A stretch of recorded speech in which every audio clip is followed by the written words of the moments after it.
hedder Per Holbo. Velkommen til Hjørnesparket. I den seneste tid har vi her på Hjørnesparket været igennem flere serier om kristendommen. Og formålet med serien det er at nå frem til et samlet argument for, at netop kristendommen er sand. Vi har stillet nogle vigtige spørgsmål om sandhed, Guds eksistens og mirakler. Vi har set på evangeliernes status som øjenvidneberetninger. Og nu er vi så endelig nået frem til essensen af det hele. Vi er nået til det eneste spørgsmål, der i virkeligheden betyder noget. Et spørgsmål, der kalder på et svar. Et spørgsmål, som alene kan besvares med et ja eller et nej. Og det her ja eller nej, det er endeligt afgørende for, om kristendommen er sand eller ej. For at sige det lige ud, så kan et ja til det her spørgsmål kun føre til en eneste konklusion, nemlig den, at kristendommen er sand. Og et nej til det spørgsmål, det er en stensikker afvisning. Et nej betyder ganske enkelt, at kristendommen ikke kan være sand. Et nej betyder, at kristendommen ikke er det papir værd, som Det Nye Testamente er skrevet på. Hvad er det så for et spørgsmål, der er så afgørende? Jo, det er såmænd, opstod Jesus fra de døde? Hvis du har set alle de foregående videoer i de her serier, så skulle det gerne stå klart, at der er ret stærke argumenter for 3 helt grundlæggende påstande. For det første, at sandheden er objektiv, og derfor i et vist omfang kan erkendes ved observation og logik. For det andet, at den mest indlysende forklaring på eksistensen af noget som helst, det er eksistensen af en skabende Gud. Og for det tredje, at eksistensen af en skabende Gud gør, at mirakler ikke bare er mulige, men i høj grad også er meget sandsynlige. Og med de 3 elementer på plads, altså objektiv sandhed, en skabende Gud og sandsynlighed for mirakler, så kan vores undersøgelse af Jesu opstandelse foregå på en reelt objektiv måde. For nu kan vi nemlig ikke ignorere opstandelsens mulighed ved antagelsen om, at døde aldrig opstår. Nu kan vi i stedet overveje, om opstandelsen kunne være en forklaring, der er værd at tage med i overvejelserne.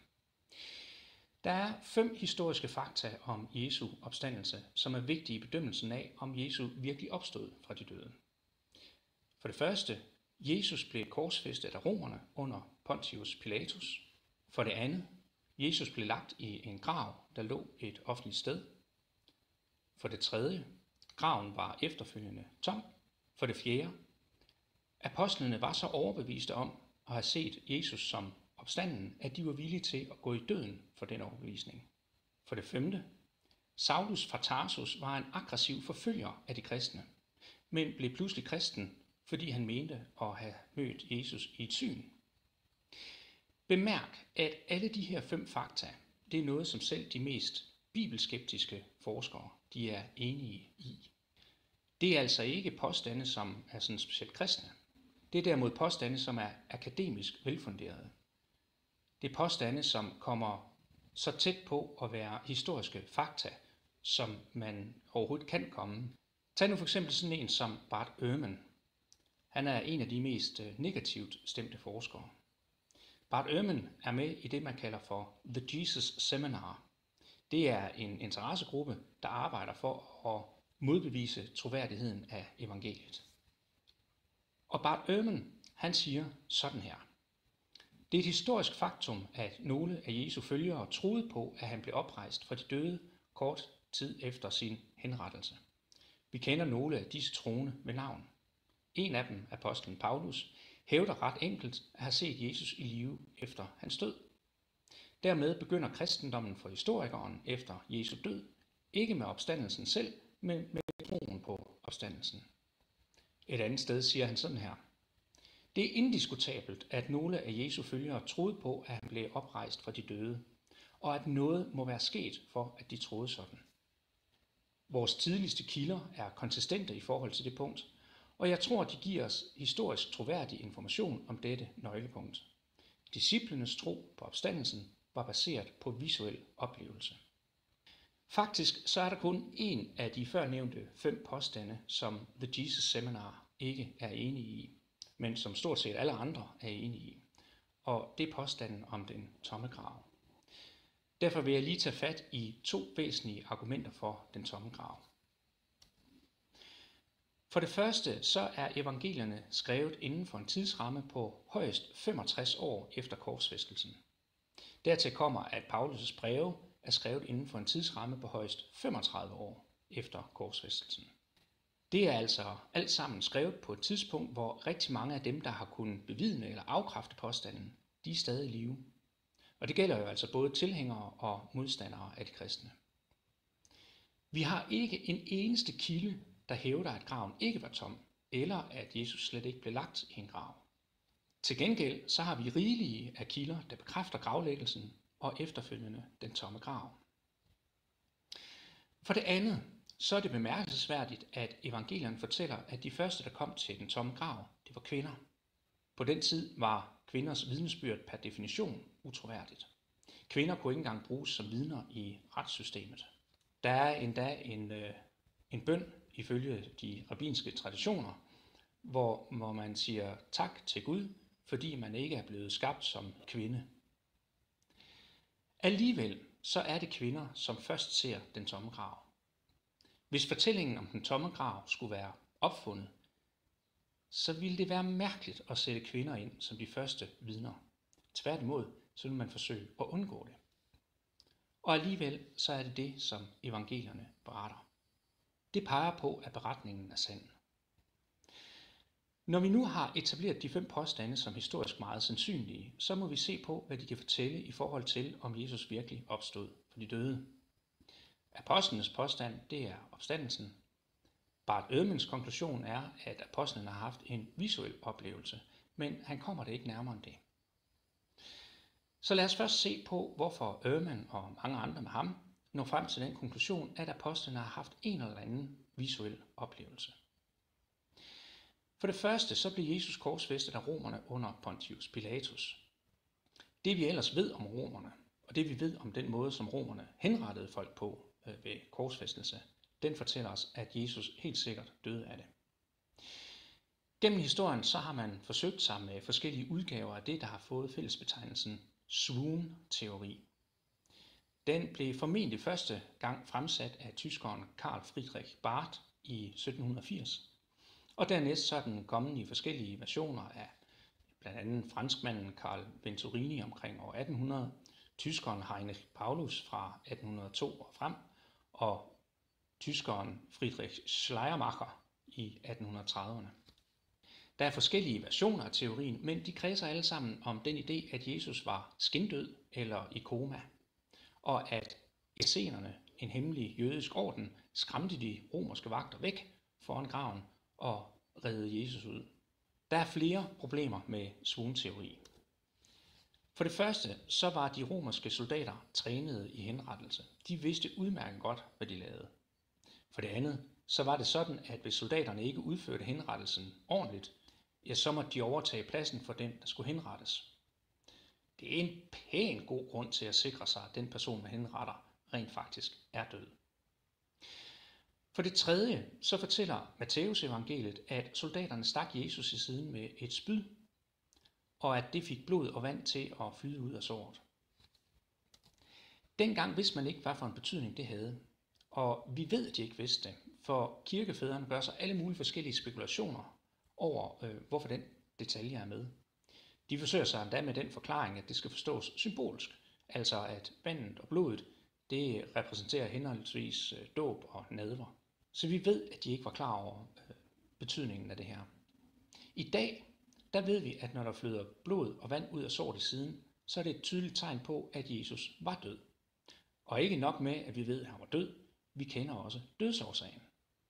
For når man dør ved kvælning, så vil indersiden af lungerne skille sig fra ydersiden, og det får blod og vand til at løbe ned mellem sprækken og samle sig i siden. For det fjerde, så blev Jesus lagt i en kold og fugtig grav, som bestemt ikke har forbedret hans overlevelseschancer, hvis han nu skulle have været i koma. Foran graven, der var der en tonstung sten og en gruppe soldater til at forhindre, at nogen skulle stjæle liget. Det er altså en højst besynderlig og temmelig usandsynlig teori.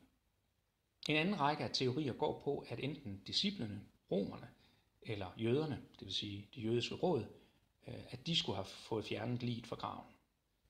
Og man kunne sagtens sige, at alle de her 3 grupper har god grund til at gøre det. Romerne og jøderne, fordi de kunne frygte, at disciplene ville gøre det, for bagefter at kunne hævde opstandelsen. Og disciplene netop for at kunne hævde opstandelsen. Men hvis romerne eller jøderne havde gjort det, så ville det jo være helt oplagt at lave en ligeparade, lige så snart disciplene kom frem med deres påstande om opstandelsen. Det ville have været en meget let og meget effektiv måde at slå Jesus bevægelsen til jorden med det samme. De siger, at han er opstået for de døde, men her er han. Så det er nok heller ikke særlig sandsynligt. Hvad så med disciplene? Jamen lad os lige prøve at forestille os situationen. Jesus han er lige død på korset. Disciplene de sidder og taler sammen om det hele. De er skræmt fra vid og sans. Udenfor kan de høre de romerske soldater trampe rundt. De er bange for, hvad jødernes råd kan finde på. For når Jesus, lederen af bevægelsen, er død, så ved de jo godt, hvem der formentlig står for skud i næste omgang. Og så er det, at en af disciplene kommer med et forslag. Hey, hvad med, at vi stjæler Jesu lig? Så kan vi jo bare sige, at han er opstået for de døde. Disciplene de taler lidt om ideen, og de når så frem til, at hvis de gør det, så vil deres familier fortsat slå hånden af dem. De vil leve som fattige og forfulgte og udskilte. De vil fortsat være under pres fra jødernes råd, og de kan risikere både pisk og andre straffemetoder. Og endelig så vil de være i konstant fare for at blive dømt til stening eller blive lynchet af pøblen. Kort sagt et rigtigt lorteliv bygget på en løgn, de selv har fundet på. Og den her snak, den skulle så lede til, at de bliver enige. Fed idé, lækkert lorteliv, det gør vi. Selvom det på en eller anden måde alligevel skulle have lykkes nogen at få opstillet sådan en større aktion for at få det til at se ud, som om Jesus var opstået for de døde, så ville det kræve så mange menneskers samarbejde, at nogen på et eller andet tidspunkt ville have talt over sig og afsløre hele konspirationen. Et mere nutidigt eksempel kan være Watergate-skandalen. Her var der omkring 12 meget magtfulde mænd involveret i en konspiration, der skulle skjule, hvad der i virkeligheden var foregået. Men lige så snart sagen kom frem i medierne, så væltede hele korthuset. De magtfulde mænd de stod nærmest i kø for at fortælle sandheden i et forsøg på at minimere de negative konsekvenser for dem selv. Til sammenligning så ved vi, at apostlene var så overbeviste om at have set Jesus som opstanden, at de var villige til at gå i døden for den overbevisning. Det betyder, at vi i hvert fald ikke kan hævde, at apostlene har været med i en eller anden vanvittigt svindelnummer. Man kan lyve om noget, hvis det på en eller anden måde giver en fordel, men man holder ikke fast i noget, som man godt ved er løgn, hvis man må betale med sit liv. Og man vil nok heller ikke holde fast i noget, man godt ved er løgn, hvis det slet ikke giver fordel, men snarere giver ulemper. Og det ved vi jo er tilfældet for apostlene. En anden teori, der er kommet frem, er teorien om massehallucinationer, eller det man kalder for kognitiv dissonans. Det er to teorier, der grundlæggende siger noget af det samme, nemlig at Jesu disciple på en eller anden måde har haft nogle visuelle oplevelser, der bunder i den sorg, de befandt sig i efter Jesu død.